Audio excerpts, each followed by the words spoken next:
Muito bem-vindos a mais um A Contrapelo. A gente vai estar começando mais um episódio e hoje, como foi final de ano e tal, a gente deu uma pausa para isso, a gente vai falar um pouco sobre dicas. Afinal, já está chegando a época da galera entrar na faculdade, né? Os novatos, muito bem-vindos. Então a gente vai dar dicas aqui como estudante de humanas do que você vai encontrar na faculdade de humanas. Eu sou o Christian, do meu lado aqui tem o Caleb Erickson. Do meu lado mesmo, né? Dessa vez, porque Dessa vez, presencialmente. exatamente, finalmente, né? E do meu outro lado, o Vitor. É nós aí de novo, mais um dia, mais uma parte desse podcast. Já estou sendo o tumorzinho do podcast aqui já. Então, quem quer começar para as dicas da Eu quero que o calorada? Caleb comece. Porque a minha é É boa, porque né? as suas são as melhores aí. Então tá, vou começar dando a primeira dica que é: pessoal, por favor, quem estiver entrando na faculdade, não se filie inicialmente à militância. É uma dica muito polêmica, eu acredito que pode inclusive gerar algum ruído.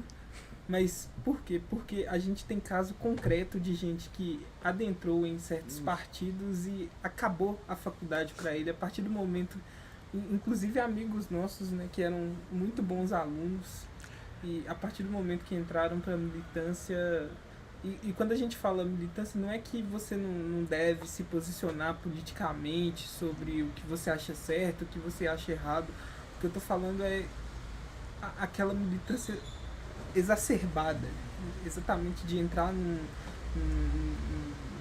partido assim, sem ter muita noção do. Porque adentrar na faculdade é como se fosse um vislumbre, entende? Você vem do ensino médio tendo um tipo de mentalidade, tendo um controle maior dos seus pais, tendo um controle maior, inclusive, dos professores, e você entra na faculdade, você meio que abre a sua mente, né? Então você vai ter contato com novas pessoas, novos tipos de bebidas, novos tipos de elementos químicos.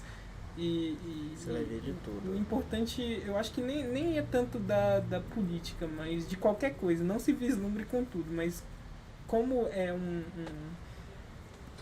local, principalmente na área de humanas, onde a militância política é muito forte, acaba atraindo muita gente e desviando o foco do que realmente a pessoa tem que estudar, porque jovem, sim, jovem é muito importante e tal, mas o jovem ainda não tem muita noção do que ele quer, e o jovem, ele precisa criar uma certa maturidade primeiro para depois entrar realmente. Você pode até dar sorte de às vezes entrar num partido que vai te orientar, vai realmente fazer com que você estude, mas os casos concretos, em sua maioria, é desviante. Então, é isso. A gente vê isso muito, porque quando você entra no curso, principalmente o curso de humanas, sociais, psicologia, história e voltar, vão vir muitos grupos de militância, partidários e tudo mais, que vão vir em você como é com o urubu, com carne morta. Por quê? Porque eles sabem que você, quando você está iniciando, não que eles fazem isso de mal, eles sabem que quando você está iniciando, você tem as ideias novas, você tem uma mente mais forte, você quer fazer a diferença e tudo mais, mas você tem que parar para poder pensar que esse partido, não necessariamente, ele é a favor do que você quer. Às vezes ele só está seguindo um certo movimento. Ele é hierárquico normalmente, ele depende de alguma pessoa, um grupo político, então ele é só uma questão de base ali. E esses partidos políticos e movimentos sociais de cunho mais partidário, eles estão em todas as partes das universidades. Eles ocupam os DAs, ocupam os DCS, porque lá normalmente é o lugar onde que a pessoal faz militância, não está errado. Só que você entrar de cara no movimento, sem você conhecer por trás, você tem que ver as coisas, várias opções desses movimentos. Porque se você entrar de cabeça vazia, sem ter noção de que mundo você está entrando, onde você está botando o pé, você com certeza vai ser levado talvez por um caminho que você não tem. E você vai ser manipulado até intelectualmente. Porque a partir do momento que você participa desse grupo, você pertence a ele, você quer fazer parte dele e aceitar as coisas que estão falando. Normalmente você não está ouvindo a galera que está falando, não, eu não concordo com esse partido porque é de tal. Aí, dentro do partido não pode ter essa autocrítica assim tão exacerbada. Então, muitas vezes, esse grupo que você tá entrando, ele tem sim, problemas sérios. A gente, no nosso curso aqui, nós três, no História, a gente viu coisas absurdas acontecendo com esses grupos sociais. Tanto que não fazem mais parte da nossa universidade. E ele é um grupo forte, cara, um grupo grande. Então, tem que ter paciência, velho. Tem que lembrar que você ainda não tem maturidade, tudo é novo, velho. Só lembrando que, tipo assim, dentro do podcast, A Contrapelo, ele é formado por diversas pessoas. Então, dentro do podcast tem gente que faz parte de militância, faz parte de partidos. E isso não é ruim. É que nem a gente tá falando aqui. Isso pode enriquecer pra caramba a sua experiência, mas também pode atrapalhar. Então, você vai ter que se conhecer para saber se você vai dar conta ou não disso. Até porque quando você entra na faculdade, e às vezes acontece muito, você traz uma bagagem. E quando você entra, por exemplo, em um partido, ou dependendo de que partido você entrar, você vai trazer uma bagagem de leitura, de ideologia, e aí não só partidos de esquerda que a gente está falando, porque existem partidos liberais também que moldam a visão da sua militância. Só que o problema é que quando você for para ciências humanas aí, enquanto ciência, você vai ter que ir muitas vezes contra as ideias do partido e pode não bater, sabe? Ou então você vai acabar que toda leitura que você fizer, você já vai ter uma ideia de que não é assim, porque não pode ser assim, saca? Porque a história, por exemplo, que é o nosso campo, tem muita discordância interna e tem uma historiografia atual que muitos partidos não aceitam. Mas é ela que é a dominante. Então você precisa entendê-la, você precisa compreendê-la, você precisa lê-la, entendê-la para depois fazer a sua crítica. Porque você não pode simplesmente chegar e falar: não, isso aí já parte de um pressuposto liberal e por isso eu não vou ler. Ou, não, isso aí é esquerdismo e sendo que é esquerdismo eu não vou ler. Porque teve um caso aqui, por exemplo, no primeiro semestre, quando eu entrei na PUC, de um cara que ele era afiliado ao PSL e aí ele não aceitava nada que vinha de uma linha marxista, por exemplo. Isso me deixava puto. Porque, tipo assim, cara, como que você desconsidera o marxismo na história só porque você não gosta, porque você pertence a um partido? E às vezes acontece ao contrário. Como que você descarta alguns pensadores que são, entre aspas, considerados liberais, sendo que ele tem uma influência histórica, sabe? Tipo assim, o pensamento inteiro dele não tá errado. Você tem que saber as minúcias desse pensamento. Você precisa lê-lo. Você não pode entrar no seu index de livros que não podem ser lidos e tal. E às vezes a pessoa, sabe, quando ela já vem com uma bagagem ideológica muito forte, ela acaba se negando a ler algumas coisas, saca? Eu acho que é muito isso. Mas, tipo assim, se você quer entrar num partido, ótimo. Ainda mais porque, por exemplo, tem uma pessoa que faz parte do podcast, inclusive, só que eu não vou citar o nome, que ela faz parte de uma militância, e através disso ela dá aulas no MST. E eu acho isso interessante demais, sacou? Tipo assim, se você usa a militância dentro do partido para fazer ações sociais como essas, incrível, sabe? Ótimo, vá, faça. Mas saiba se articular, sabe? Sabe ter esse eixo de identificar até onde a minha ideologia vai me atrapalhar num estudo histórico, no estudo linguístico e tal. Porque, olha lá, voltando pra esse cara lá do PSL, né? Porra, se ele não vai aceitar o Marx, ele também não vai ler linguística, sacou? Porque tem um marxismo na linguística também. Então, daqui a pouco eu não faço nada que tenha o Marx, então, pô. Pra você entender Marx, mano, não adianta nada você ler Marx se você não entender Adam Smith, você não entender John Locke, velho, porque esses caras são básicos, velho. Esses caras, muitas vezes, Marx tá criticando um cara que se você tem que ler ele pra entender qual que é a crítica. Isso a gente fala com uma galera de esquerda, né, velho? Não necessariamente. Se você é um liberal, por exemplo, mano, você é obrigado a ler Marx, cara. Você tem que entender com o que você tá lidando, velho. E vice-versa. As coisas não são simples. E o curso de história, todo mundo aqui pode comprovar, velho, você amadurece demais ao longo do curso, cara. Uhum. Você entra com a cabeça, velho, eu te dou certeza absoluta, quando chega no 8º período que nem a gente tá completamente diferente. Fazendo as leituras. Fazendo as leituras, né? Porque tem gente completamente diferente. Porque, de certo modo, a gente tá cru quando a gente entra no curso. E às vezes quando você entra numa militância que ela não te deixa abrir para ler várias coisas, não necessariamente você precisa, sei lá, você tá dentro da militância, mas você é uma militância, sei lá, de esquerda e tá participando do PSL também. Não, óbvio que não é assim também exagerado. Mas você tem que entender que você tem que fazer as leituras. E às vezes dentro desses partidos ou movimentos políticos, eles meio que te barram. Isso a gente tá falando com uma pessoa de fora, né? A gente não chegou a participar tanto de militância, mas a gente conviveu bastante com esse pessoal. A gente tá no curso que é considerado um dos maiores cursos de militância. Exato. Vamos dizer assim. Então a gente estuda os caras. A gente literalmente estuda os militantes ao longo do tempo. Tanto no Brasil como fora. E eu acho que tem um negócio perigoso que é, por exemplo, às vezes, para você ter uma prática política, você é um historiador. Mas você falseia a história para defender alguma ideia do seu partido. E isso é ruim, porque tira a credibilidade do seu campo profissional, que é, por exemplo, o nosso, a história.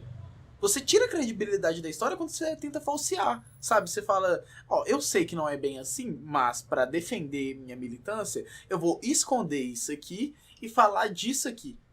Porque a gente teve um exemplo muito legal, que foi numa palestra do Eduardo França Paiva, que teve aqui, que o cara falou simplesmente pro Eduardo França Paiva, ô Eduardo, isso que você falou aí, não enfraquece a militância, não faz a gente perder um pouquinho de força? Aí ele fala, não, eu acho que fortalece, porque a gente tem que saber o que a gente está mexendo de uma forma concreta. Mas, outra coisa, e se enfraquecesse, a gente pode falsear a história para defender nosso ponto de vista? Mesmo que a gente saiba que não é assim, a gente pode fazer isso? Isso não é desonestidade? Sabe? Podem me atacar, falar isso, mas é desonestidade. Eu não posso compactuar com isso enquanto um historiador sério.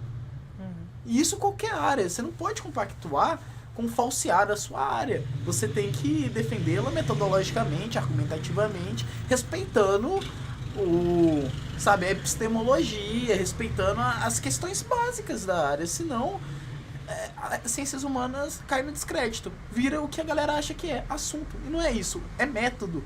É ciência. Aceitar que tá errado, né, velho? Eu acho que esse que é o perigo, sabe? E é por isso que a galera se afasta muito da nossa área. E ninguém tá falando pra não filiar partido nunca. A gente só tá falando que pra você criar primeiro uma mentalidade mais sólida e depois você mesmo escolher em qual partido você acha que você tem que militar, né? Porque geralmente eu acho que, tô conjecturando, mas me parece ser muito estratégico, inclusive, desses partidos recrutarem pessoas que estão no primeiro período. E normalmente é o que tem dentro desses movimentos. São sempre galera, ou são lideranças que estão no curso há 6 anos, porque eles estão lá pra angariar gente pra militância, o que não tá errado, cara. Se a pessoa quiser entrar lá pra ficar partindo da militância, não tá errado, desde que não esteja com bolsa, né? Porque aí tem gente que tá querendo bolsa pra estudar e você tá lá pra militar, então fica meio, sei lá, o partido paga seu curso e tal, ué. Não tá errado, velho. Vocês têm que fazer essa parte. Ainda mais porque a nossa profissão, ela exige uma responsabilidade social muito forte, né, velho? Você pensar, porque a maioria das pessoas que vão formar em ciências humanas, elas vão formar no Brasil principalmente, para serem professores. Então isso tem uma responsabilidade social, assim, mano, eu não consigo, por exemplo, muitas vezes eu fico em casa e eu penso assim, caramba, às vezes eu tô, tipo, num momento de lazer, mas eu falo, cara, eu tenho que estudar isso, porque eu tenho que pensar em como que eu vou dar uma aula futura nisso.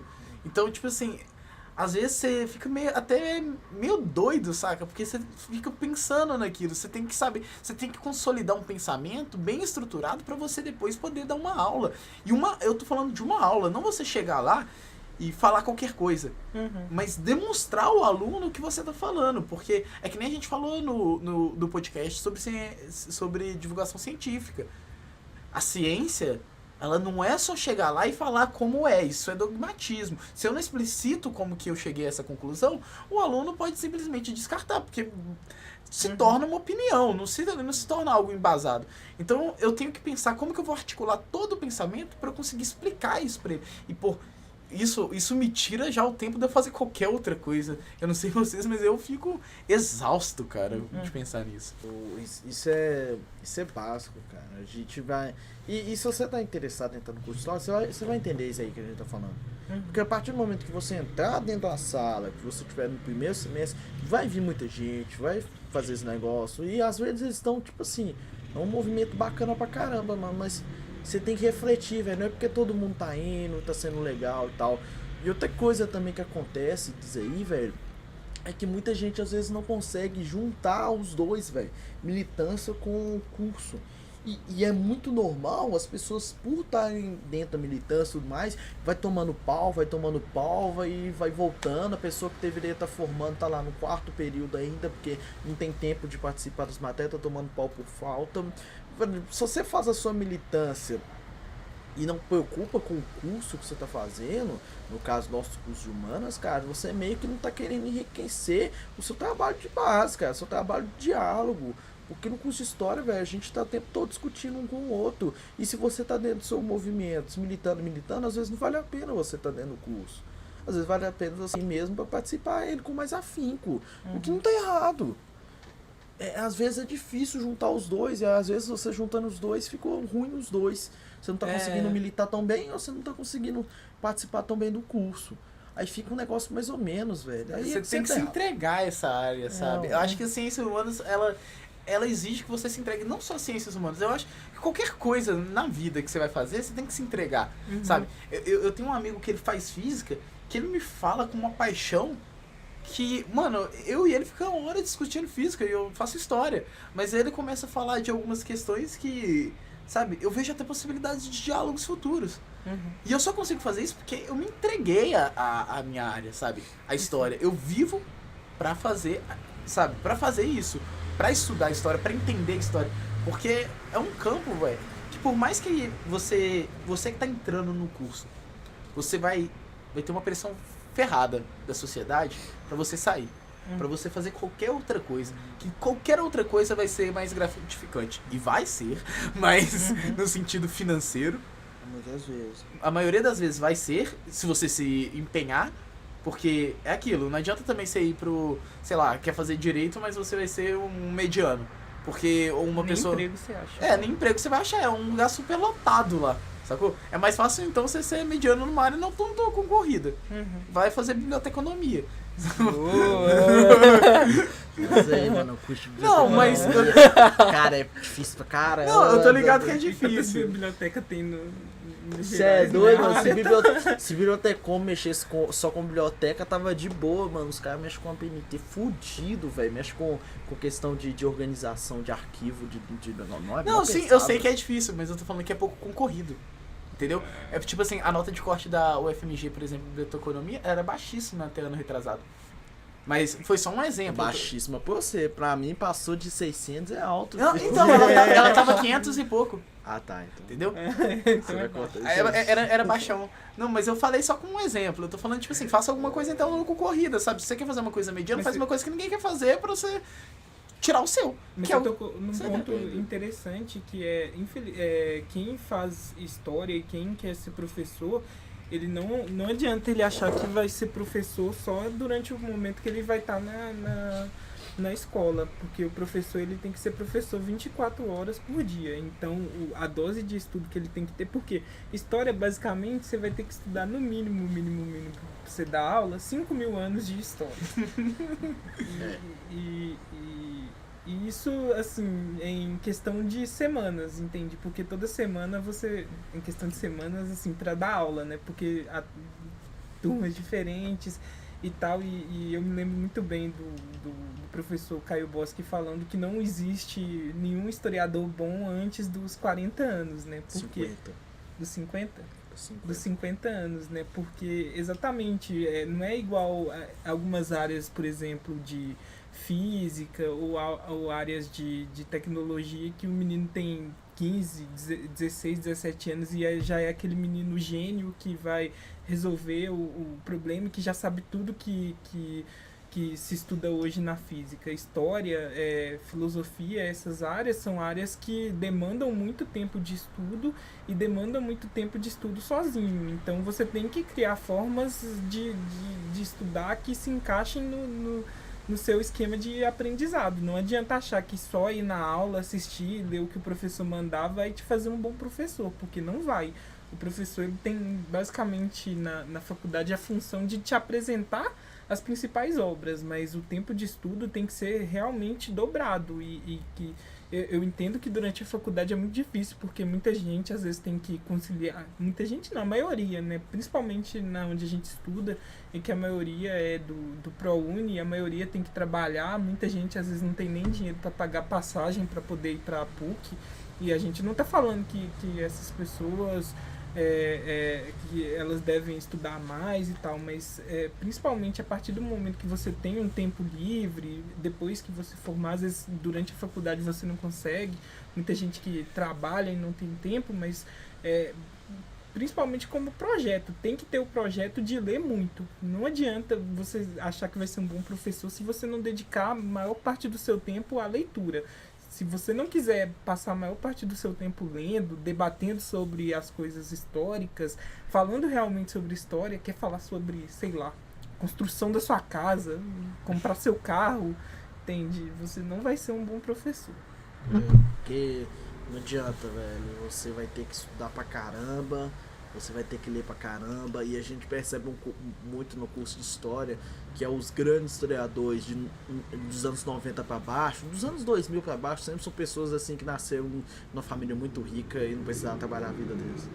Porque pra você fazer um mestrado, um doutorado em história, cara, você precisa de um tempo enorme e você precisa ter arcabouço financeiro para conseguir. Hoje a gente consegue com a questão das bolsas. Como tinha a questão da bolsa CAPES, então tinha muitas pessoas fazendo mestrado e doutorado em história e tava de boa, porque sobrevivia com a bolsa, mesmo sendo pequena, ela dava para você viver. Mas a maioria ainda era gente de classe média alta. Sim. Você achava muito pouco o número de pobres. Até hoje é mais difícil você achar um pobre dando aula de origem pobre dando aula em faculdade do que você achar uma agulha no palheiro.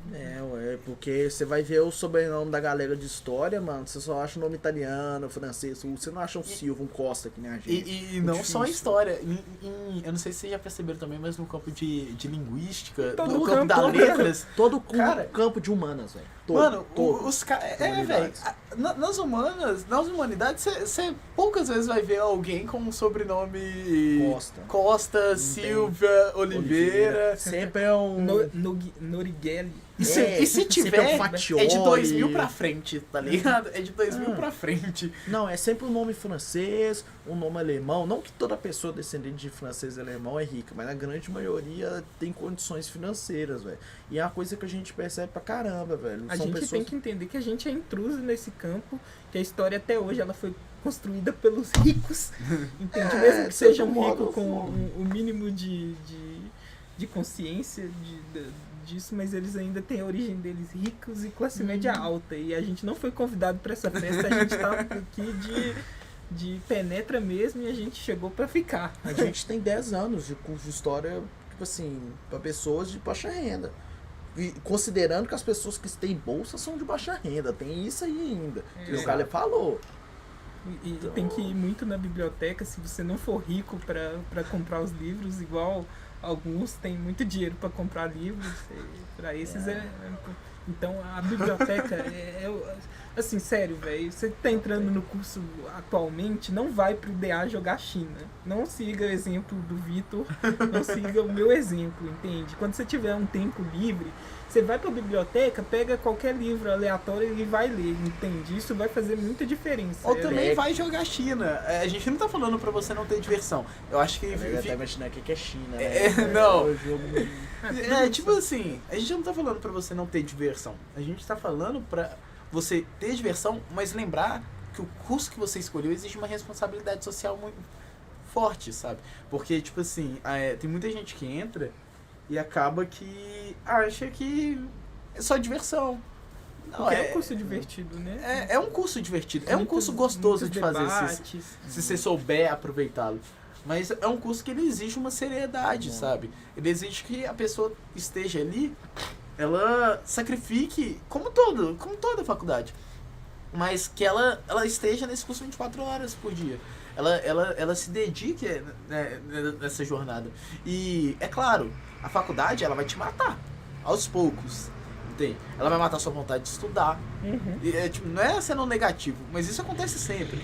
Ela Porque vai... estudar não é fácil, né? Não é- Exato. É muito bom você chegar na aula, tipo, só dei a passada no olho, mas vou destruir no debate, porque eu sei muita coisa por fora, eu assisto muito jornal, eu tô craque na minha militância aqui, então eu vou dar a minha opinião. Mas é muito difícil você passar 2, 3, 4 horas lá num livro que é chato, que vai trazer um tanto de dado, e aquele dado não fixa na sua cabeça, você tem que ir, voltar um conceito que você não entende. E essa é a parte mais difícil. Aí chega na discussão séria, o professor, em 20 minutos, você percebe que você é um completo idiota, velho. Você não Exato. tem no mínimo noção do que você tá falando. E às vezes, a galera, todo mundo da sala sabe que você não leu. Só É. que a gente simplesmente fala, tá, né, vamos deixar. E você tá passando vergonha, cara. Você tá passando muita vergonha. Acontece no curso de história você escolher as leituras que você faz, velho. É muito comum isso aí. Você, vou escolher. Hoje eu vou ler o texto de República, porque não vai dar ler o de medieval, por exemplo. Principalmente porque a gente é um bando de fudido que tem que dividir o tempo A com gente tem que trabalho. trabalhar, todo mundo aí que tem dificuldade. Só que a gente tá falando, se tiver um tempo depois, mesmo que você já tenha passado na matéria, volte, leia os Faz conteúdos. toda a diferença. Porque faz, cara, às vezes, até os textos que você leu, quando você relê os textos do primeiro período, no quinto, no sexto, nossa, você descobre um mundo, você descobre que tudo que você estudou errado, sabe?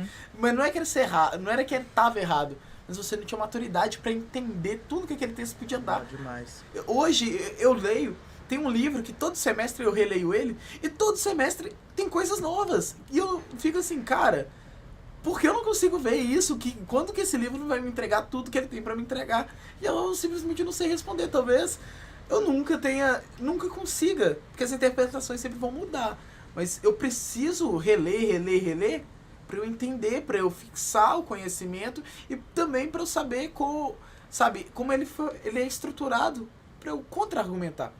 Porque também é isso, é importante você contra-argumentar nas ciências humanas. Você precisa ter a tese, uma antítese e precisa também fazer uma síntese dos pensamentos. Então você precisa se articular bem para ter essas leituras. Então mesmo... E acontece muito de uma galera... Acontece dela adoecer durante a faculdade. E isso é muito mais comum do que a gente pensa. Tem casos de depressão e tal. E quando for assim, cuida de você primeiro.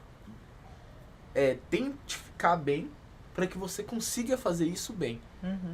Para você aproveitar ao máximo. Porque senão você vai se matar durante o curso. Literalmente. Você não vai aguentar. O curso...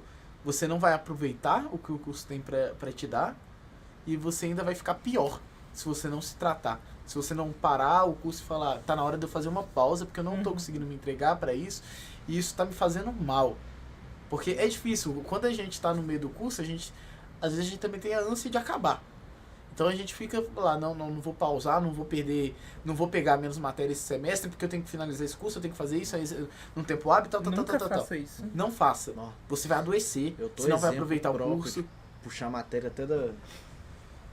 Isso Só puxa se você estiver realmente de boa. Condição emocional, psicológica, sabe? Financeira. Social para fazer isso, financeira, porque senão você adoece. Né? Não sai puxando tudo. O que eu quero fazer? Eu gosto de tudo. Vou puxar tudo. Não faça isso. E também, se possível, não seja um menino empolgadão que chega no primeiro semestre e puxa a matéria do oitavo. Não, faço não. Nossa, não, porque você só vai atrapalhar quem tá no oitavo. Não, não é nem isso. Não, nem mano. isso, você vai se cagar na sua atrapalhar. cabeça. Você vai acabar. Porque que nem a gente tá falando, se os textos que você lê no primeiro, você já não tem maturidade pra entender, os textos que você lê no oitavo, nossa, é aquilo, você pode até passar na matéria. Porque o professor, ele não tá ali pra fuder sua vida. Você tem que ter de humanas ética. isso é bom, que professores normalmente são compreensíveis. Exato. O professor... Exato. Não, eu acho que é assim, nas ciências humanas, a galera, os professores pensam assim, eu não preciso fazer nada com esse aluno. Porque se ele ficar assim, quando ele sair daqui, ele vai virar um ninguém. Porque a graduação dele não vai servir pra nada, sabe? Porque, por exemplo, você vai chegar numa escola pra dar uma aula. Pra você dar aula numa escola, você tem que ir e preparar uma aula. Se você domina o conhecimento sobre essa aula, sua aula vai ser diferente. Você tem que aprender o conteúdo para dar a aula, é totalmente diferente, sacou? Se eu já domino esse conteúdo e dou uma relida, penso em novas práticas e tal, é uma coisa. Se eu não sei nada. Então, tipo assim... Eu tive muito professor que foi esse aluno aí, que não tava nem aí, e que chegou pra dar aula e simplesmente sentou lá e faz o que Página você quiser, 14, galera. galera. Exercício da página 15 e 16. Mas por favor, gente, não sejam essas pessoas. Não, mas esses caras aí, por exemplo, passam no concurso e tal. Mas é difícil hoje em dia, sacou? Ou então é aqueles designados, mas a pessoa vai viver de designado, Vai. sacou? Vai. Não mais. Hoje em dia, por exemplo, demitiram todos os designados, agora só é contratado. Hoje, demitiram todos os... por isso que eu vou perder o concurso, inclusive. Porque demitiram todos os designados e estão chamando só os concursados. Momento tristeza, hein? No momento, tristeza, badzão. Mano, Eu passei no terceiro período e não vou assumir. Não dá essas notícias assim, não, velho. Eu vou chorar aqui. Não, mas você dá tempo de assumir. Mas o que você falou é sério, velho. A coisa que eu não vou esquecer que eu fui fazer um trabalho medieval da matéria da Coutinho, que era sobre... Amamos a Coutinho. Né, Coutinho é a deusa da medieval, galera. Sempre Quem fala mal da Coutinho não é gente. não é gente nazista. A Coutinho, Eu com a ela Ju. passou... a Ju também é outra excelente. Ela passou um trabalho e ficou eu e o Vitor pra falar sobre a questão rural na Idade Média, principalmente voltar na questão europeia, francesa e tudo mais, que a gente conhece, feudalismo. E eu peguei um livro que eu não vou esquecer, que era da Michelle Perrault, velho, que eu fui dentro da biblioteca, eu fui lá e fucei Coutinho, você fala isso, você tem que ser rato de biblioteca, você tem que entrar lá e procurar um livro, pegar o livro e ler. E ela, eu li a Michelle Perrault falava totalmente tudo ao contrário que a gente sempre fala, sempre entendeu de Idade Média, que era a relação do senhor feudal junto com o servo, ela te dava de maneira harmoniosa, que eles sempre faziam uma coisa assim pra tentar ajudar um ao outro, que não era uma questão muito ruim e tudo mais. E quando eu li aquilo ali, eu falei assim, mano, essa mulher é louca, velho. Aí eu fui pesquisar, a mulher é diretora do Museu Histórico da França, é tipo assim, o alto escalão da historiografia francesa e não sei o que, e a mulher tem escalão, até hoje eu nunca vou esquecer, eu peguei um livro aleatório de uma biblioteca, porque eu fui lá pesquisar e era um dos livros mais importantes que eu li de medieval. Era sensacional. Sensacional. Isso simplesmente que eu entrei na biblioteca, cara. Isso nunca aconteceria se eu lesse, sei lá, só que a leitura obrigatória. A Coutinho também passou aquele tanto de leitura opcional e eu peguei aquele livro sobre a igreja na Idade Média, eu li ele todo. Eu nunca vou lembrar todos os nomes de papas, porque é 1 bilhão de nomes de papas, mas a questão da igreja pra mim foi outra coisa.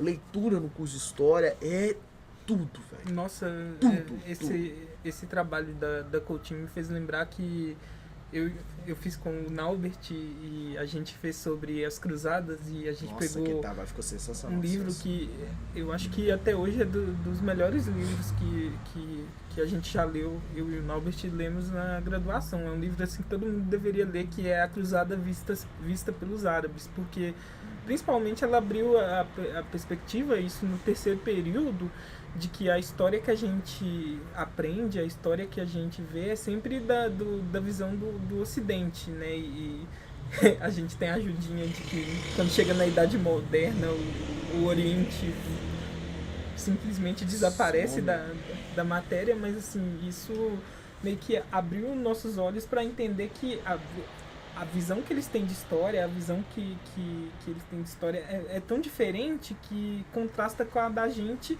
e faz a gente mesmo questionar a visão de história que a gente tem. E isso no terceiro período foi assim, puta, nossa, realmente, velho.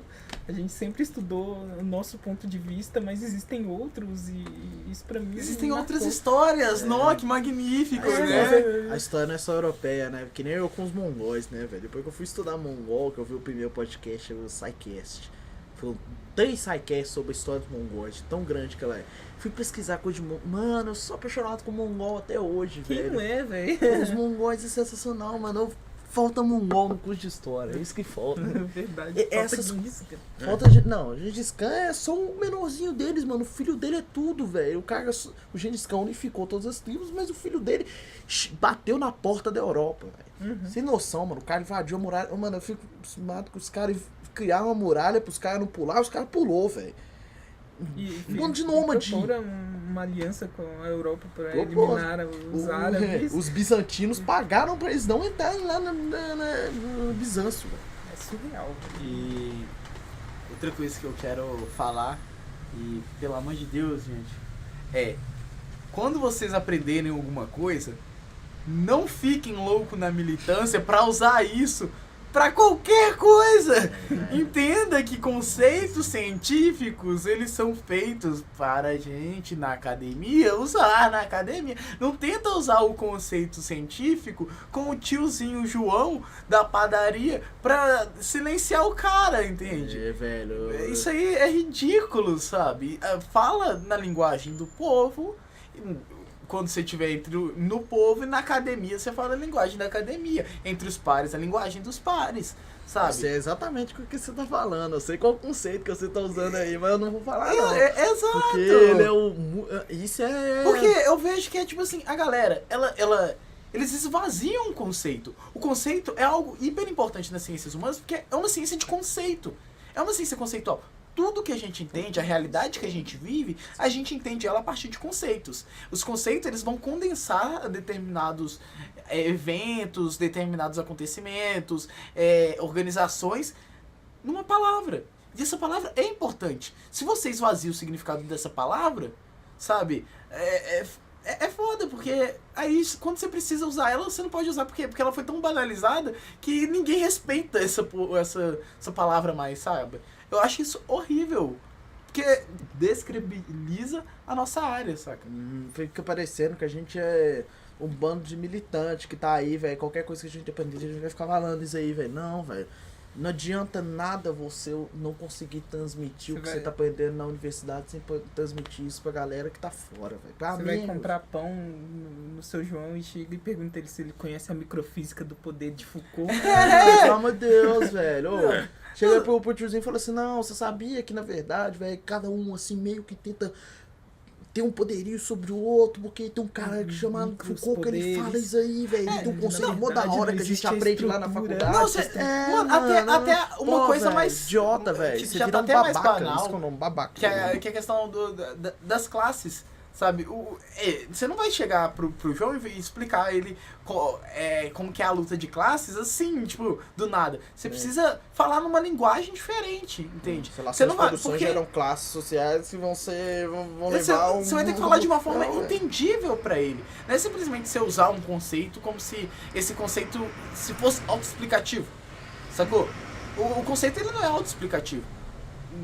O conceito ele é uma coisa que exige toda uma construção por trás dele. Ele não é autoexplicativo. Se ele fosse autoexplicativo, sabe, não seria um conceito. E outra coisa que é muito importante, mano, explica pra pessoa que tá fora, ela vai entender, mano.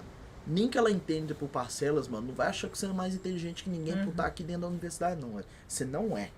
Você não é, velho. Você não é mesmo. Mas mano. é tentar explicar, não é querer falar que você é o dono da verdade e que a sua verdade tá certa e que aquela pessoa não tá entendendo aquilo porque a pessoa é burra.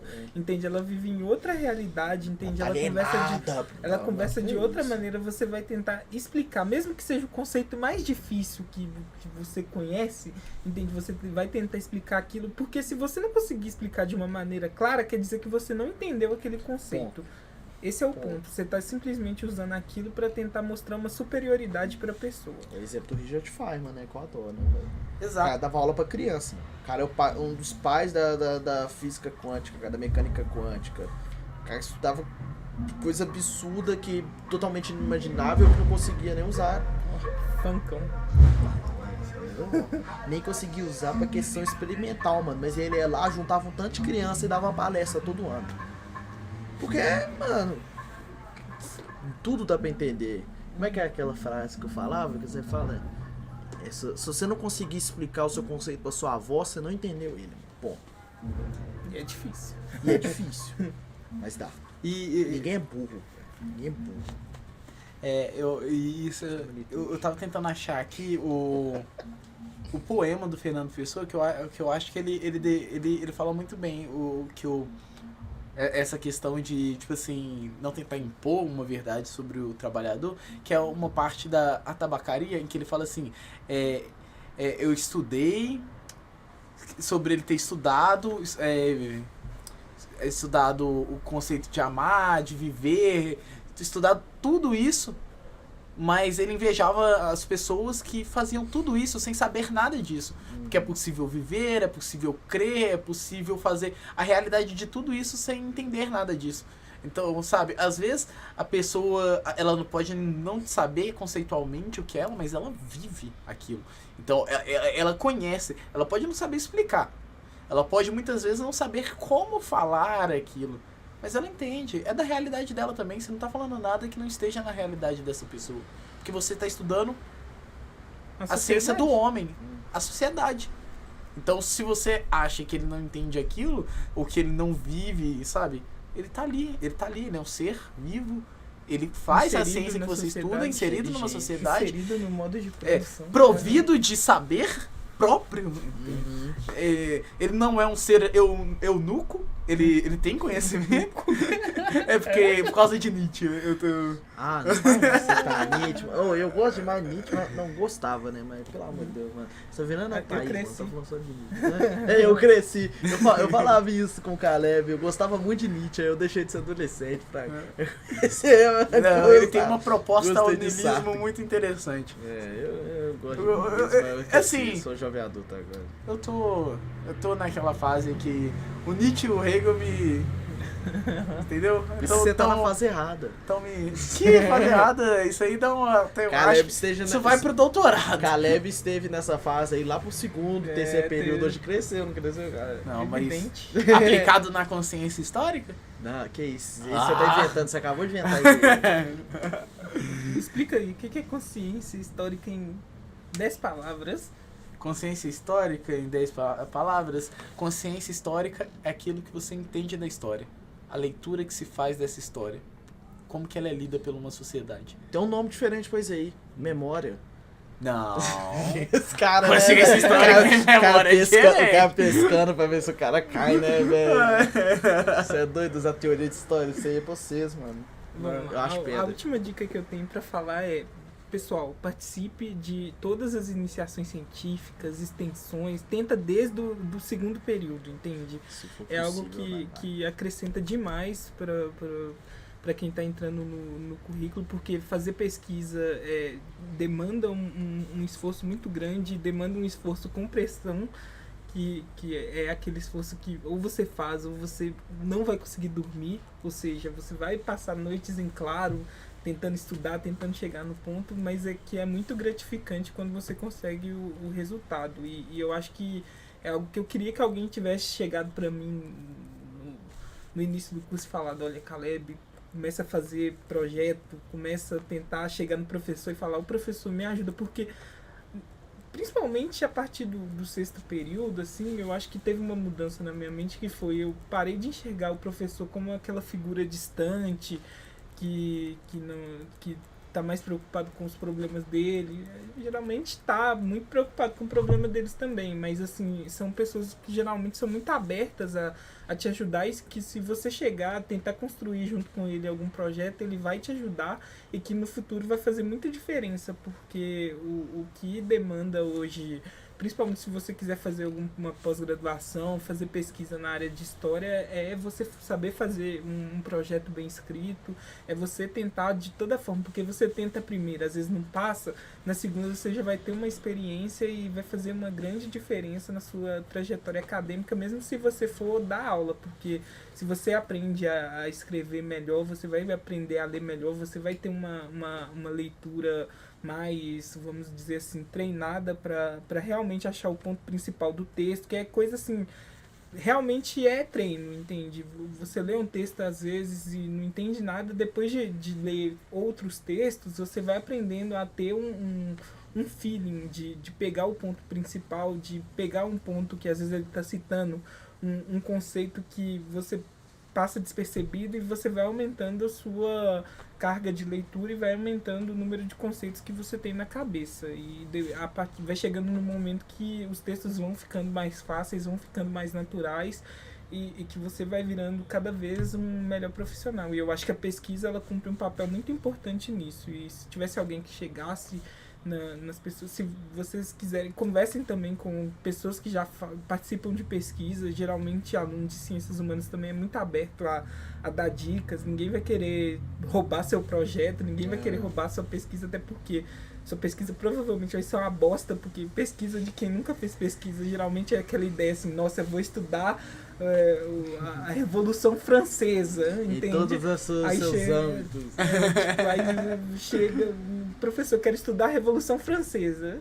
Gente, no século XIX, alguém já escreveu a história da Revolução Francesa. Você vai pegar um ponto recortado, tipo, a influência de determinada figura em tal data da Revolução Francesa.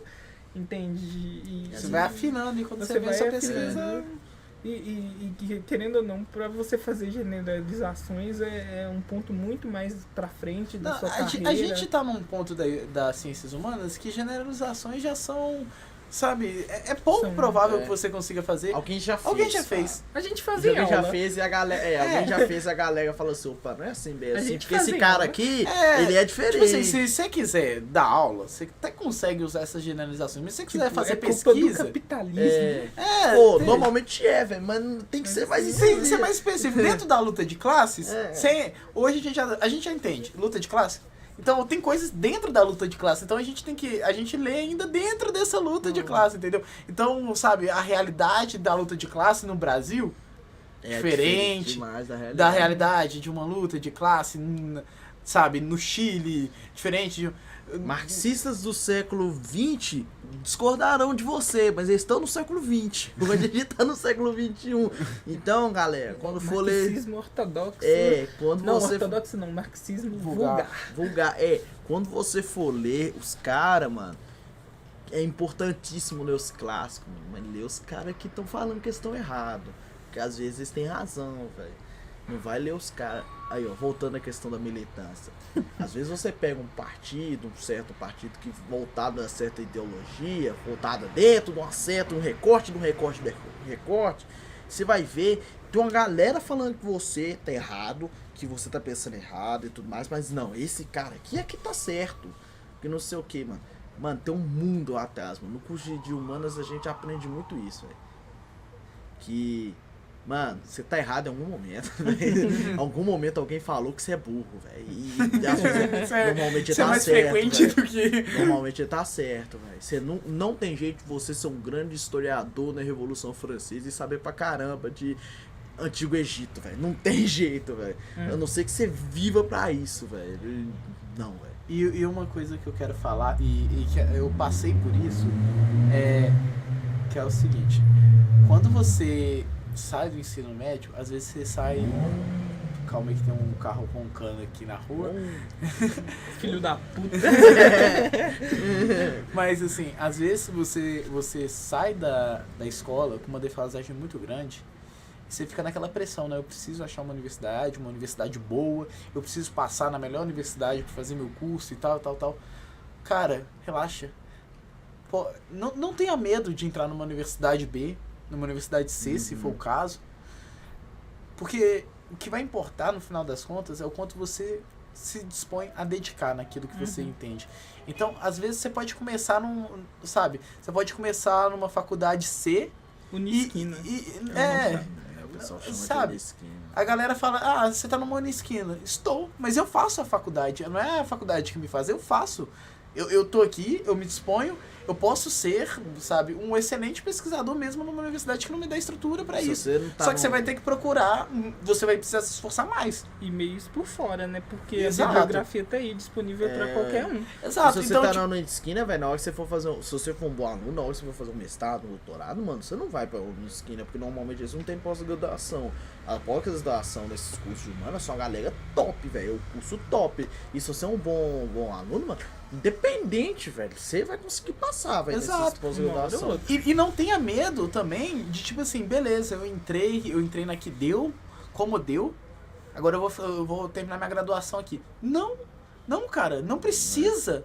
Não tenha medo de ir para outro curso, não tenha medo de ir para outro lugar. Ah, não, mas eu comecei com a minha turma, eu tenho medo de perder minha turma. Cara, a amizade dura, ela vai continuar, vocês podem conversar ainda, eles não morreram, sabe? E, não, mas eu tenho dificuldade de fazer amigos. Cara, você tá ali para estudar? Então você vai achar amigos, porque vai ter gente lá também com vontade de estudar e seus pensamentos vão bater e vocês vão colar, entendeu? Então não tenha medo, cara, vai pra lá, sabe? Se você fala assim, não, eu gosto muito daqui, mas eu acho que aqui já me deu uma bagagem boa e eu acho que eu quero expandir. Vai, faça, não tenha medo, porque você precisa arriscar. Às vezes, a visão de uma instituição e de outra são muito diferentes, isso vai enriquecer a sua experiência, porque você vai falar assim, olha que interessante essas vertentes diferentes. Às vezes, por exemplo, o que aconteceu, você percebe na ementa do curso como que a ideologia muda. Toda a ideia do curso muda a partir da ementa. Um curso tem América Portuguesa, no outro Brasil colonial. Isso muda tudo, parece que não, é só uma palavra. Não, isso muda toda a bibliografia. E isso é interessantíssimo quando você for refazer. Mas eu vou voltar muitos períodos. Não vai. Talvez eu volte alguns, mas se voltar também, cara, vai te dar uma experiência para futuramente, por exemplo, se você for tentar um mestrado ou uma pós-graduação, você vai ter uma bagagem muito grande, porque você vai ter visto coisas extremamente diferentes. Você pode fazer a mesma matéria, mas eu te garanto que ela jamais será a mesma em uma universidade ou na outra universidade. As leituras vão ser completamente diferentes. O corpo docente muda e com o corpo docente a historiografia muda. Se as pessoas soubessem a quantidade de vezes que você entra de pessoas que entram na universidade e saem no primeiro, segundo período porque não é aquilo que gostavam, ou porque não tá dando, ou porque prefere outro lugar, velho, as pessoas não assustariam. Eu acho que tem que entrar na universidade, correr, não sei o que, mano. Ou o exemplo da nossa sala começou com 48 pessoas, quanto tem hoje? 10. Não necessariamente todos tomaram pau. Muitos saíram por questões de não gostou do curso. Não, vou voltar um pouquinho porque não tá dando pra mim agora, vou trancar. Muito demais. As ciências humanas também tem um ponto que todo mundo se acha meio que o gênio na análise da sociedade, né? Arrogância nas ciências humanas. Tipo assim, a pessoa nunca consegue enxergar o lado oposto e principalmente ela nunca consegue enxergar as leituras que meio que determinaram a visão política que ela tem, né? E isso é muito bom, porque quando você está numa universidade, você vai tendo um tipo de leitura e no final você acha que aquela leitura é a definitiva sobre determinado assunto. E quando você tem acesso a uma perspectiva totalmente diferente, você fica meio sem chão, tipo assim, nossa, velho, até hoje eu tive essa sensação de que isso aqui era o jeito certo de analisar a sociedade e agora tá aparecendo uma outra que tá me dando, tipo, eu acho que essa aqui que tá certa. A linguística do Christian aí, entrando até na arqueologia, a linguística entrou, velho. Em todo lugar, mano. Eu acho que tipo assim, a gente fala muito de história aqui, mas quando a gente tá falando de história, é aquilo, a gente tá falando porque somos do campo de história e estamos com dificuldade pra... cara buzinando aqui. Estamos com dificuldade para achar gente de letras e de pedagogia e das outras áreas de ciências humanas. Com a gente, né? A gente é mais chato. Historiador é chato. A gente é muito Vocês vão chato, perceber. Arrogante. Mas eu acho que isso não é só de historiador. Todo campo, ele é segregado em ciências humanas, cara. Em ciências humanas... Cada um tem seu estereótipo. Cada um tem seu estereótipo, seu grupinho. E essa é a proposta do nosso podcast, é quebrar isso, né? Então, a partir desse ano, agora, no próximo mês, vai entrar uma galera de ciências sociais. Vai pra gente começar a conversar de ciências políticas. Não, vai ser doido. Vai ser doido demais. E brota. Não vai debater daqui naipe. Geografia. Vai entrar uma galera muito legal, porque eu acho que é isso. A gente precisa se integrar mais na universidade. Participem da atlética. Olha. Porque... tá aqui, Porque faz bem. Entende? Não se esqueça que o corpo e a mente andam juntos. Não adianta você ser estudioso e ter um corpo decadente, porque uma hora o seu cérebro vai ficar decadente com o seu corpo. É o exemplo que eu Entendeu? dou aqui, velho, porque quando eu formo um Atlético, eu sou um dos que tava lá tá desde o início, mano, ou depois que eu comecei a praticar vôlei, praticar handball, mano, a leveza que eu cuidei da faculdade é outra. O Vitor mudou muito. É outra coisa, porque eu surtei no segundo período, porque eu puxei matéria da psicologia, agora eu vou puxar de novo, porque pronto, né, Pra desse formar. jeito, né, Cara, pra formar. Mano, depois que eu comecei a fazer exercício, você meio que tira a atenção do seu corpo, tudo mais, faz uma caminhada, mano. Mano, semestre retrasado, eu lembro que teve um período que eu entrei na sala, eu tava tendo. E era uma aula que eu gostava, que era História da África. Nossa, Só que eu melhor tava aula. eu amava aquela aula, cara. A Melhor aula era aula, melhor professor, magnífica. que era o professor Cláudio. História da África é incrível. Foi a melhor matéria de tudo. E, inclusive, aí já fica aí a gente falando, porque vai ter um podcast sobre História da África com a Tamires, e ela vai convidar alguns especialistas pra falarem também. Mas eu tava tendo aula de História da África, só que eu cheguei num momento que eu tava tão surtado, porque eu tava só fazendo isso, eu não fazia mais nada além do curso. Que eu entrei na sala, eu comecei a tremer, mano. Eu lembro que eu tava do seu lado. Eu fiquei tremendo e aí eu buguei. Sacou? Eu falei, cara, o que eu tô arrumando? Eu fiquei desnorteado. Aí, nesse semestre passado, eu falei, não, vou me cuidar melhor. Comecei a participar da atlética, comecei a fazer uma corrida e tal. Tirei um tempo pra mim. Eu comecei a me sentir muito melhor. Eu levei o semestre, embora esse semestre foi muito mais puxado, pra mim foi muito mais tranquilo, sabe? Porque eu levei ele numa leveza. Acho que isso faz bem. A gente, das ciências humanas, a gente tende a ignorar a atividade física. Não façam isso. Vocês vão engordar muito durante o curso, mas... Nem fala. Mano, a gente vai aparecer a foto depois. São três vitela aqui, velho. São três vitela aqui, velho. Ninguém emagreceu, velho. Nossa, Ninguém e do nas rolê férias- emagreceu. Muita gente bebendo muito. Curso de humano, Muita a gente gente bebe comendo muito normalmente. Não seja obrigado a beber e fumar maconha só porque os amiguinhos fazem, viu? Exatamente. Isso é um ponto importantíssimo. Não caia na lábia, velho. Não vai jogar baralho e não viva dentro do bar. Isso, mano. Bar todo dia ninguém aguenta, Cara, né, pelo gente? amor de Deus, eu não sou pai de ninguém, não, mas na moral, velho. Não sejam Christian também, tá? Porque eu, em 2 universidades, eu fui em uma calorada só. Não Isso, bebe, não fuma. isso fazendo o quê? Todo semestre eu fazia uma disciplina com o primeiro período e nunca ia numa calorada. É, velho. Tem que ir Faz na diferença. calorada. Mano, É pode bom parecer. Não, normalmente a galera vai muito, né? Esse que é o problema, entende? Equilibra É que a gente tá tudo. falando, equilibra, sabe? Não pilhem muito no só estudar, mas não esqueçam só estudar, porque a responsabilidade social sobre Sim. você é muito forte. E a gente tá num período que se faz ainda mais necessário uma postura, sabe? Tipo, a gente... Salve pro presidente aí. Salve esse infeliz aí, né? Que agora parece que a gente tem que se colocar ainda mais numa situação de resguardar. E vocês querem falar alguma coisa pra encerrar? Eu quero. O quê? Isso é importantíssimo. Isso serve pra todo curso. É muito importante. Você vai brigar em trabalho de grupo. Você vai discutir. Tenta Você vai fazer o passar trabalho raiva. sozinho, esse cara. Você vai querer matar todo mundo. Normalmente você vai. Matar todo mundo. Você vai querer, você vai chegar Assim. ao ponto. Só que faz parte. Ache o primeiro e segundo período serve pra você perceber com quem você não vai fazer trabalho. Isso é fato. Você vai achar seu grupo, você vai achar a galera, mesmo que a galera seja meio lento, seja muito rápida, você vai achar uma galera que meio que te completa. Então, galera, já saiba que você vai discutir com o trabalho em grupo. E isso é importante. E eu quero fazer uma observação aqui, um pedido pra galera que tá no primeiro período, porque eu já participei de muitos primeiros períodos. Se tiver alguém que já tá no curso mais tempo na sua sala, a pessoa vai parecer arrogante, mas não é arrogância. É porque o que ela tá... O período que ela tá...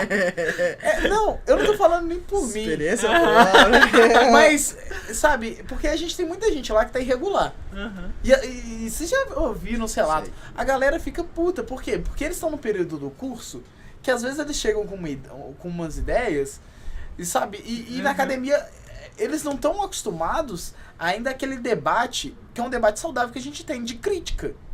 Então, por exemplo, às vezes a crítica a um trabalho, ou então a crítica a uma argumentação, isso é comum. Não se sinta ofendido. Saiba que da sala para dentro, ali é uma academia. Exige esse debate. Exige um amadurecimento interno nosso para que nós saibamos ouvir a argumentação. Porque, por exemplo, às vezes, eu enquanto historiador, eu tô no 7º ou 8º período e vamos supor que eu sou de um historiador conceitual roselequiano, que trabalha a história dos conceitos. Caralho. Quando você aplica lá, e você, por exemplo, eu vou dar um exemplo que aconteceu comigo. Você fala, por exemplo, canibalismo, quando você está falando de índio. Você tem que entender que o conceito de canibalismo e o conceito de antropofagia partem de duas concepções totalmente diferentes, não tratam como sinônimo. Então, quando eu faço essa crítica, eu não estou fazendo uma crítica de simplesmente, olha essa palavra aqui, ó. Não, isso envolve toda uma visão por trás. Quando você usa um conceito ou outro, você parte de várias coisas, inclusive a visão que você quer passar. Então, quando você faz essa crítica, ela é importante. Você pode não saber no momento, mas com o passar dos cursos, você vai entender que a crítica não é a você, mas é uma crítica para você melhorar o seu trabalho, entendeu? Ou às vezes, tipo assim, tem um professor que você sabe que ele é mais malandrinho, sabe? Que ele quer que você faça alguma coisa e não vai aceitar. Exato. Então, você vai chegar nos caras, você vai falar, olha, eu acho que se você fazer isso aqui, talvez não seja legal, porque esse professor não vai querer isso, sabe? Porque também tem isso, tem a malandragem, você precisa conhecer os professores. Porque tem professor que é mais, assim, você vai fazer desse jeito. Tem professor que te permite uma liberdade maior. Então, às vezes, você ouviu os conselhos dessa galera, é bom, e se você colar, acontece muito. Por exemplo, eu sempre colei com a galera de períodos pra frente, sabe? Isso me deu um amadurecimento que, sabe, às vezes eu chego no período que era pra eu estar, eu vejo que a conversa tá diferente, sabe? No sentido, inclusive, que a gente fala aqui, né, teórico, de já conhecer mais profundamente a área, porque é aquilo, os assuntos mudam. Quanto mais velho você vai ficando no curso, suas prioridades mudam, a sua forma de falar muda, seu vocabulário muda, e às vezes, pra você entender o vocabulário do seu amigo, você vai ter que fazer sabe... Às vezes você tem que entender, por exemplo, eu e o Caleb, a gente conversa muito. O Caleb fez algumas aulas na filosofia. Para eu entender, às vezes, uma discussão quando eu tô com o Caleb, eu tenho que fazer um estudo que eu vou puxando conexões. Ele tirou isso desse cara, desse autor, desse autor, desse autor, desse Esse autor. É o pior, quando você já tem experiência pra saber de onde que o cara tirou o trem. Né? Exato. Mas você tem que saber, porque senão você fica perdido na conversa, entendeu? Então, às vezes, tipo assim, você vai... ele usou realpolitik desse autor, a ontologia trabalhada na filosofia, mas a que ele tá utilizando é a ontologia de tal autor e tal. Então, sabe, você tem que saber de onde que tá vindo essas minúcias no vocabulário. Então, quando você chega no nível de entender essas coisas, cara, aí é um caminho sem volta. Você já tá ferrado. Você tá chato. Você tá chato. Você pode ter certeza tá que todo mundo que tá te ouvindo te odeia. Você pode ter certeza que ninguém quer ouvir sua opinião sobre... Mesmo que você tenha certeza que a pessoa tá falando a pior besteira.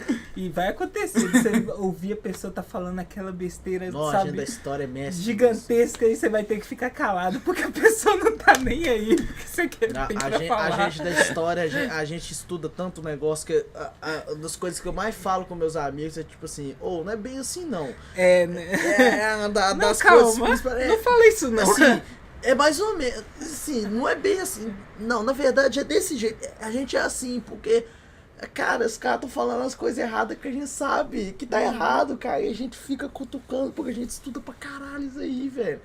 Pô, mano, como é que eu vou estudar um negócio, mano? Eu sei que ele vai falar, não, porque, sei lá, os OVNIs fizeram os negócios das pirâmides. Mano, eu falto pular do segundo andar da minha casa, velho. Porque eu fico geralmente louco, eu topo mano. com o Uber, né? Nossa, estuda história, cara. velho. Eu gosto lá do Antigo Egito, né, velho?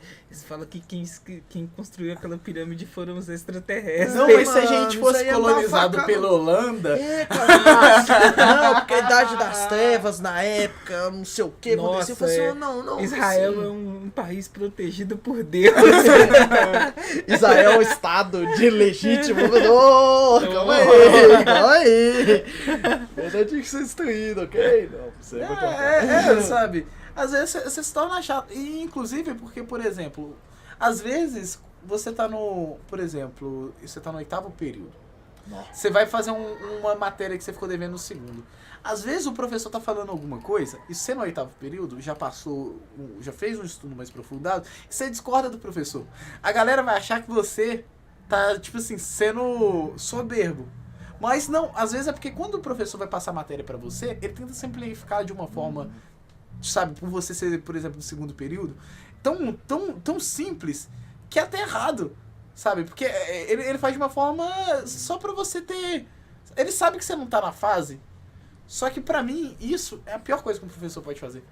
Que ele tá nivelando a turma por baixo. Mas acontece, eu acho que são níveis. Igual, por exemplo, o professor de teoria da história passar textos do marxismo inicial para explicar o marxismo. Eu acho que a pessoa realmente tem que entender aquele ponto inicial. Eu acho que é diferente. E eu acho que é certo do professor depois falar, olha, gente, esse era o debate no século XIX, mas que depois foi avançando, né?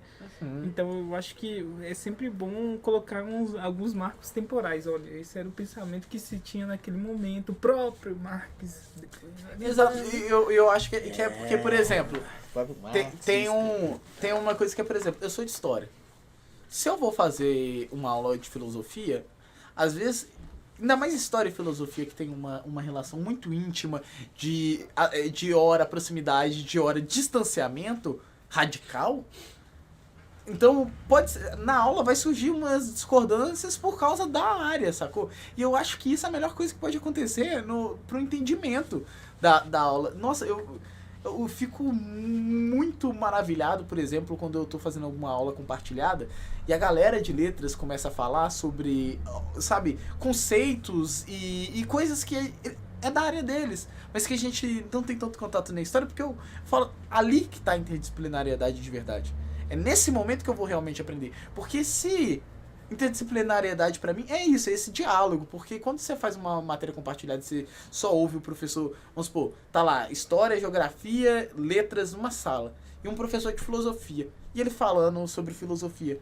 Não, a interdisciplinaridade é o diálogo dessas áreas, não é simplesmente você conhecer a outra área, é o diálogo que se pode fazer dessas áreas, de você falar assim, olha, isso aqui, ó, de letras eu posso aplicar em história também, em determinada leitura e tal. Isso de geografia eu posso utilizar, sabe? A história geográfica, geohistória, a história linguística, a história a história da linguagem, dos conceitos e tal. Onde os bagulho tá rolando. Que são vertentes novas, porque eu acho que a gente não pode ficar segregado, sacou?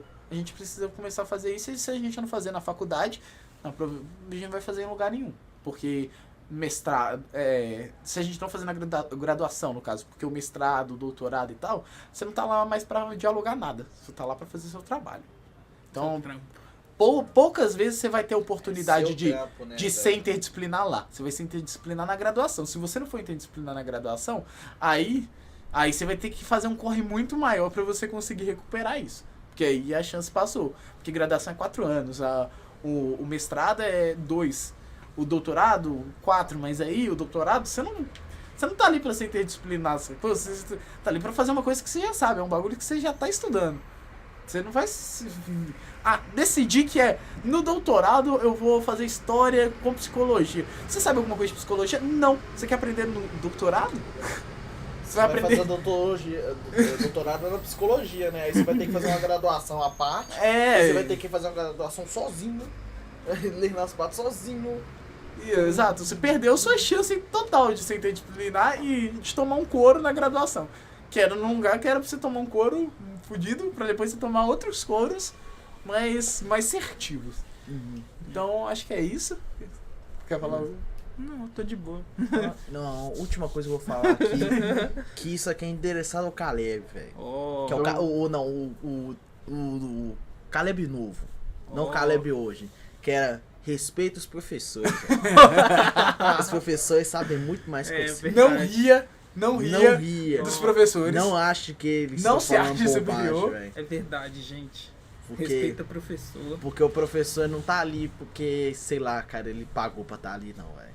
Não xinga. Normal. Você tem que entender que a bagagem de leitura que ele tem, se você acha que você lê muito, pensa que ele vive pra isso. É, cara. Entendeu? Tem mais tempo. Tem mais tempo, ele é remunerado pra isso. Eu leio bastante, mas o meu trabalho, eu trabalho carregando caixa. Entendeu? Então, tipo Estou assim, pra caramba arqueologia, velho. eu Quem fico sou eu pra discutir cansado. com o cara, velho. Ele trabalha, o cansaço dele é de leitura, porque ele trabalha com isso. Ele tem, sabe, um trabalho intelectual. Ele vive pra isso. Literalmente o trabalho e a vida. Porque ele faz aquilo porque ele quer, ele gosta, ele escolheu e ele é remunerado. Então a leitura que ele faz, cara, você pode ter certeza, você nunca vai ter lido mais que ele. E você tem que Sacou? discordar, tem que Você debater, mas num campo intelectual. Respeitoso. Nunca Respeitoso. xingar, rir. Exato. Se o gente. cara tem um mestrado ou doutorado no assunto, cara, o cara estudou isso aí, mano. O cara não tá ali. O Exato. cara não lê um livro. A gente não tá falando, porque você pode discordar, por exemplo, às vezes o cara, sei lá, é formado em filosofia, e aí ele vai falar sobre Brasil Colônia. Ok, aí você pode chegar a discordar, porque ele não. Se você tá fazendo, por exemplo, a graduação, você pode ler uma bibliografia mais atualizada, que é a sua área e tal, é uma coisa que você interessa, você pode discordar. Ok. Agora outra coisa o cara tem um doutorado em ética e moral.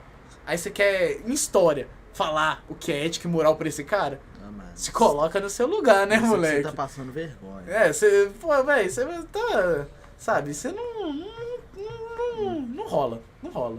A não ser que você seja um autodidata, que estudou Um mini gênio, né? Mas aí eu acho que você não estaria na graduação, porque você já tava, sabe, só pegando os seus diplomas. Se você fosse essa pessoa, você não estaria ouvindo esse podcast, cara. Você com certeza ia fazer seu doutorado agora.